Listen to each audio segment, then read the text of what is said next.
Welcome to Wabwasanwire. Today, we're talking about Teik Cheng's fierce opposition to the new policy prohibiting government schools from hosting activities that involve alcoholic beverages. We're jumping straight into a policy issue that's really stirred things up, politically speaking. It goes way beyond just school grounds. Absolutely. Datuk Teik Cheng, he's a significant voice, hasn't just rejected this policy announced by Prime Minister Anwar Ibrahim. He's framed it as something much bigger. Bigger how? Like a major threat. Exactly, a critical threat. And not just about the money, the school funding aspect, but he's saying it potentially undermines, the pluralism of the country itself. Wow. Okay. So it's seen as an ideological thing. That's his core argument, yeah. Yeah. That this policy, even if it looks like it's just about schools and what's appropriate there, it actually steps on the toes of the nation's pluralistic foundations. How so? By applying certain standards where they maybe don't belong. Precisely. He sees it as imposing arguably religious standards onto non-Muslim social events, just because they happen to be held in government-owned school facilities. Yeah. Okay. Let's get into the practical side first, the money. Teik Cheng seems really clear that this ban is basically cutting off vital funds for some schools. He is very clear on that, particularly for Chinese primary schools, the SJKCs, and also some national-type secondary schools. Right. SJKCs. Why them specifically? Is their funding different? It often is, yes. While they get Ministry of Education funds for basics, a lot of the extras facility upkeep, big upgrades, even some programs, they often rely on their own fundraising for that. And renting out school halls is a big part of that. A huge part for many SJKCs. It's a long-standing tradition. They rent their halls for community events, weddings, big alumni dinners, charity concerts, you name it. And many of those events would traditionally serve alcohol, right, as part of the culture or celebration? Exactly. It's often just part of the event package. Yeah. Culturally expected sometimes. And that rental income isn't just pocket money for the school. He says it's fundamental, but how much are we talking? What does it actually pay for? Well, it's the practical stuff often. Fixing a leaky roof in the hall, keeping the aircon running, which is expensive, maybe paying for extra security during events, or even helping with allowances for non-teaching staff. So, real operational costs. Very real.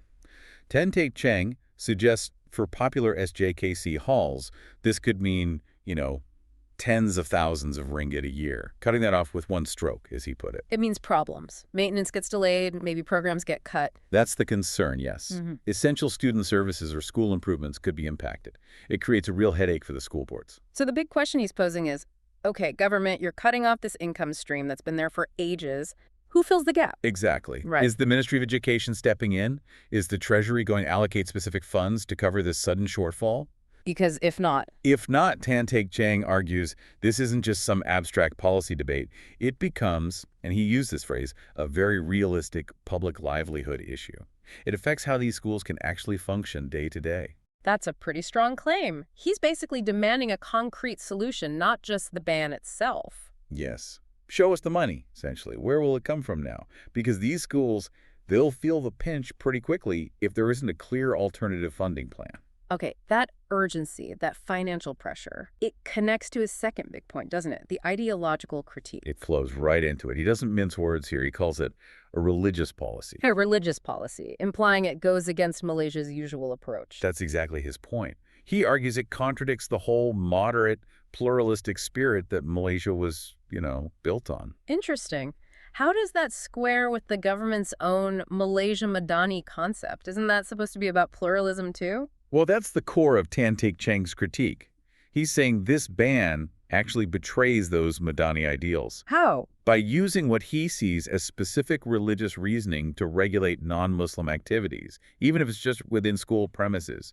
He argues the state is overreaching. It sends a chill, he thinks, through cultural freedoms. But hang on, it's just schools, right? The argument could be made that schools need maybe stricter rules or a different ethical standard because kids are involved, even if indirectly. That's the counter-argument, certainly, that educational settings are unique. But Teik Cheng sees a bigger danger here. He talks about the slippery slope. The slippery slope argument. Okay, so schools today. What's next, according to him? He warns, if you accept the logic for school halls, because they are government facilities, then what stops applying the same logic elsewhere? Like where? community centers? Community associations, maybe shopping malls eventually, perhaps even private banquets held in any rented public space. That's the fear he's articulating. Is that, is that a realistic jump from a school hall alcohol ban to regulating malls? Isn't that stretching the point a bit for political effect? Well, that's the debate, isn't it? He believes that once this specific rationale, regulating based on religious standards in a public facility, is accepted, the precedent is set. The line has been crossed. And so for him, the principle is the key thing. Exactly. His core warning is, once government starts down this road, using this framework for public affairs, there's, in his words, no turning back. He thinks it'll just chip away at things over time. Bit by bit, yeah. Eroding cultural habits, daily freedoms, until the whole idea of pluralism starts to feel hollow. He sees the risk of setting a new, more restrictive norm as just too high. Okay, I see the argument he's making there. And this whole thing then spills over into direct politics, right? He didn't just critique the policy, he went after the Democratic Action Party. Oh yes, directly. He pointed out what he calls a major contradiction right within the cabinet involving the Democratic Action Party. The DAP, this is significant because... Or it puts the DAP in a really awkward spot with his own supporters and raises questions about his influence within the coalition government. That was the contradiction he highlighted. He brought up a specific earlier statement by the Democratic Action Party Secretary General, Lok Sufuk. Apparently, Lok had confirmed publicly that the cabinet had agreed to let things stay as they were, meaning beer companies could still sponsor those Chinese education charity events. The status quo would hold, preserving that fundraising avenue. Okay, so Lok Sufuk says one thing. And then the Prime Minister announces this blanket ban covering all alcohol-related activities in government schools, which, according to Teik Cheng, completely overturns what Lok Sufuk had assured people. Oh.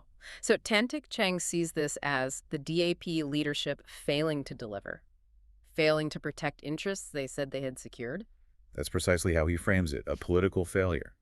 It suggests to him that either the DIP ministers didn't actually have the clout to lock down that earlier assurance, or they were simply overruled by the wider coalition and, crucially, didn't fight back publicly. So he's demanding answers from them? Yes. He wants a clear explanation from the 5 DIP cabinet ministers and also their 40 members of parliament. Why the silence now? He sees their silence as, what? Complicity. He basically accuses them of choosing to remain silent, acting like yes men to maintain power or coalition harmony, rather than actively defending their constituents' interests and these long-standing practices. That's a very strong accusation, calling them yes men. It is, and it leads to his final verdict on the political situation, really. Yeah.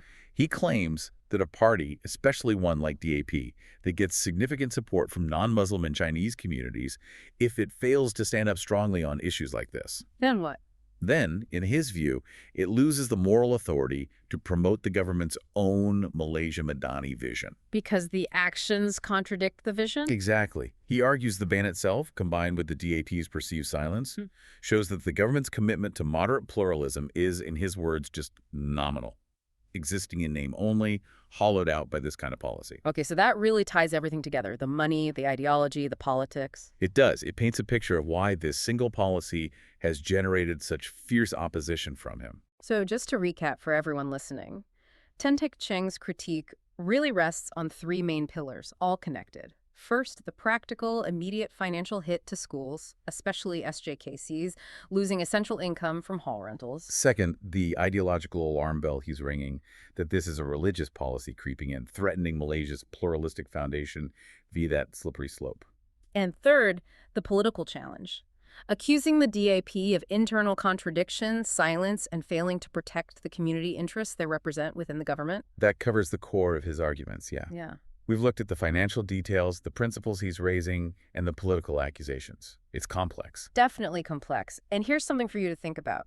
If Teik Cheng is right about the school's dependency on this rental income, if that funding gap isn't filled somehow, and schools genuinely start to struggle visibly with maintenance or basic operations in the next few months, what happens then?